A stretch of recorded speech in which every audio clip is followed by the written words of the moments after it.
I never really thought I would be starting over again like this. Not after all of the progress I've made, not after 3 kids now. And I didn't know if I would be going back to school again. But here I am, getting ready to embark on another chapter, phase, season in life. I'm about to get my MBA. And I will be so honest with you, I am terrified, but I'm also finally doing something that I thought I had missed my chance on. Back when I began my Bachelor of Science, my actual plan, my big grand scheme of things was I was going to go back to school. I was going to get my bachelor's, then my master's, all in science.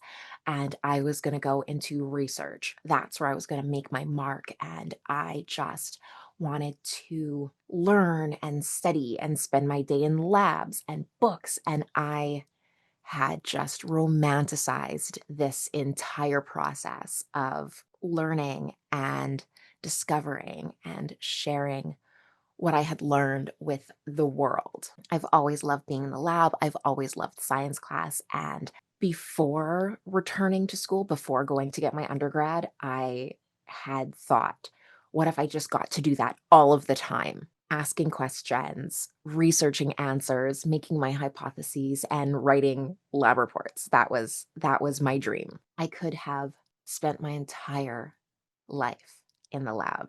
But academia is a really, really tough field for women. I would love to do a video on it one day, but it is unfortunately disproportionately men, and it is extremely hard for women to get into. I was lucky in that I discovered this while I was still in my undergrad, so I could adjust my life goals, my romanticized life goals accordingly. I had already had my first son, I had a house, I had a life here. I could not just pack up and travel across the world chasing open grad school placements or fellowships, and so I quickly kind of put that idea aside. By quickly, I mean, like, year 3. Opportunities were out there, but freedom wasn't for me, and so I had to quickly reassess what I wanted out of my academic journey, and I kind of just figured that I would get a job and plug away. I guess somewhere in the middle of that journey, somewhere between motherhood and student life and constantly trying to prove myself, I started to shrink my dreams down to something that seemed more realistic and tangible. I told myself I would just finish my degree, find a job, and just plug away.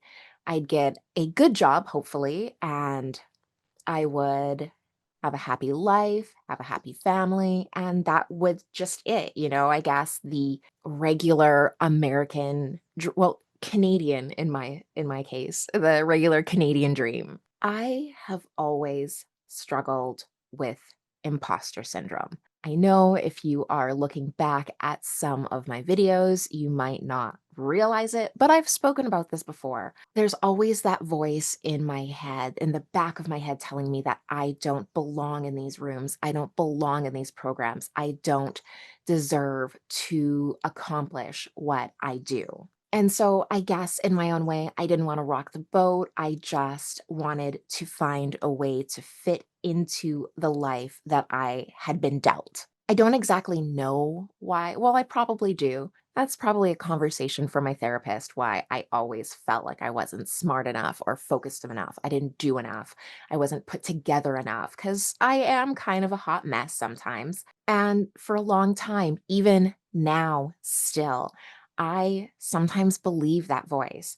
So I shrink myself. I will try and shrink myself into what I feel is realistic or what I feel like I should place myself into. It's very counterintuitive because I do have this big personality and these big dreams, and it's often a constant struggle to try and stay safe, stay predictable, stay in my lane where I belong. So I just kept plugging through until graduation, which drumroll please, happened during the pandemic. I graduated shortly after having my second son, and it was just weird. It was quiet. I absolutely missed my convocation, which was held on Zoom. So there was no real celebration. I just received my diploma in the mail. I was actually a little bit annoyed because I had a couple of other friends from other programs that also graduated during the pandemic, and they got these kind of grand glam swag boxes, but mine literally just had my diploma and a card, and that was it. So I just kind of continued on.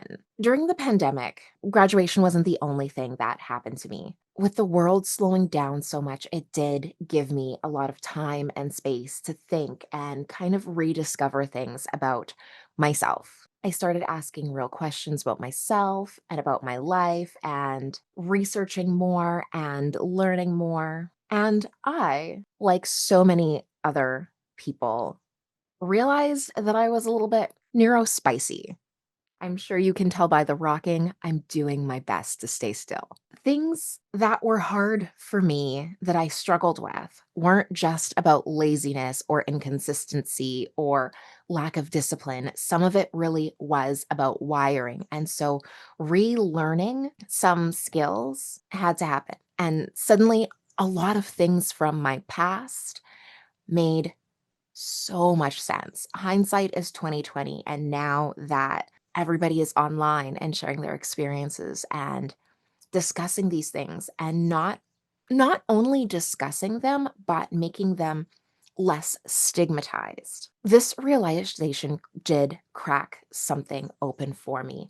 And I did start giving myself a little bit more grace. And I started to reassess the size of my dreams. So that's when I really started getting into consulting and entrepreneurship. I'd been in management for years and years, and I had done so much with starting businesses and helping to grow these businesses and helping to manage and recruit staff. And I loved building systems for helping people. Obviously, I created absolutely studying out of noticing a space when I was looking for help in my undergrad journey. And again, hindsight is so 2020. I've always been drawn to helping people and finding more creative ways to make things work and to make things more efficient and more productive and to help people learn better. I kept going with absolutely studying. I did start my own business. I also have a virtual clinic, long story, and I had another baby. And I started getting comfortable in my life. I started feeling a little bit proud of myself, and I started feeling like I was where I was expected to be. But deep down, I still knew that something was missing. I always had bigger dreams, and I knew that education was the key to really scaling what I started, to growing my business and growing myself and growing my knowledge. And I was comfortable in the life that I had built. I was comfortable in that routine until I wasn't. So one morning I woke up and the MBA program was on my mind. I couldn't explain it. I hadn't planned it, but it was just there kind of nagging me. I did buy the GMAT materials like 2 years earlier, maybe a year earlier, but I had never cracked them open. I never really had time. There was always something in the way. I always found excuses to not study. And out of curiosity, I decided I was just going to look at the application page for my alma mater. They have an amazing business school, and I saw this little asterisk.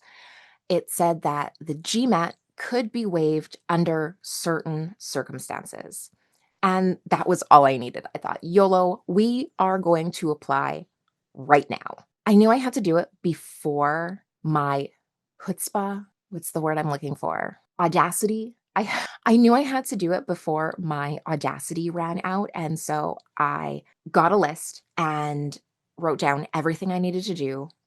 And I applied just on a random Tuesday morning, I did need to find reference letters, and that was probably the hardest part looking back because, it's really hard to convince people to write application letters for you on a whim like that. Usually people want time, but I am lucky enough that I did have some people who really, really believed in me and backed me and saw the potential in me, even when I didn't think it was there. I loved that they wrote my letters and filed them with a sense of urgency that only someone who knows the struggle of people with imposter syndrome, or somebody that knows that they're not going to be the determining factor, they're not going to be the excuse to slow my application process down, or to not for me to not go through with this wild scheme, wild plan. So I had no prep, there was no plan. It was just Courage, chaos, and coffee, and that was how I had applied to my business school. I will make a separate video walking through my non-traditional application process because this video would be entirely too long. I'm sure it will already because I talk way too much. But this video is just about what's about to happen next here. I do want to be really clear. This video is not about me bragging.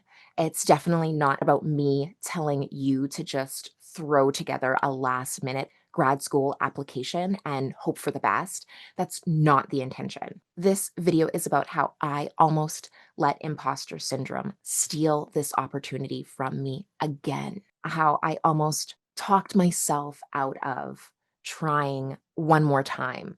How I almost stayed quiet and stayed small, even though something in me was screaming to go bigger. The truth is that if I had taken a step back and waited for when I felt ready to apply, I probably would have spent another 3 to 5 years finding reasons to not do it. Sometimes you don't need a master plan.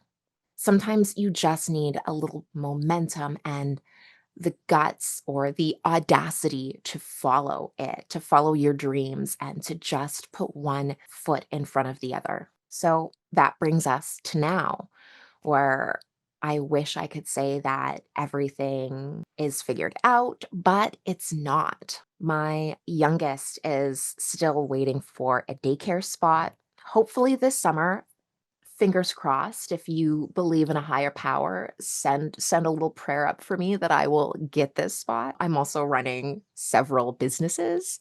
I've got 3 kids now, and I'm about to be throwing grad school into the mix. So, it's a lot. It's messy. It's overwhelming sometimes, but I know I will never know what I'm capable of until I try. So, no, I don't have all the answers, but I do have a vision and it is crystal clear. And I'm finally giving myself permission to chase it. So, where does that leave us? Well, absolutely studying is going to be starting over with me. I'm going to be rebuilding my entire study system from scratch because this isn't undergrad anymore. This is next level. We're going to have to deal with a new level of stress, a new level of time management, and a whole new identity. From now on, we're going to see a lot more on this channel about real life academic survival. As you see, I'm just me here. I didn't get all dolled up. I just wanted to sit down, have my Sunday morning coffee with you, and have a real conversation. This channel and the website is going to be really doubling down for those busy students, neurodivergent learners, working parents, grad students, and anyone else who's trying to make school fit into a life that is already overflowing. I'll be sharing what's working, what's not working, and how I am going to be building a system that doesn't just help me pass, it helps me thrive. It helps me to use what I'm learning and apply it to real life, to this blog, this YouTube channel, and beyond. So, my parting words to you, if you ever thought that it was too late, that you were too tired, that you're falling too behind, or that your dreams are too big, if you have ever questioned whether you really belong in school or you have worried that you're the only one figuring it out as you go, you're not alone. This is everyone's first trip here, and we're all just doing our best. So, subscribe if you want to walk this journey with me. And if you are watching this because you are struggling in school, as always, I have my study guide planner and activity tracker down in the description box below. You know, I'm going to be using it. And that is a toolkit that are made for people like us who are taking life one step at a time. So I am so excited to invite you on this journey with me. And I guess this time it is actually my turn because we're in this together. So until next time, I hope we have an amazing adventure.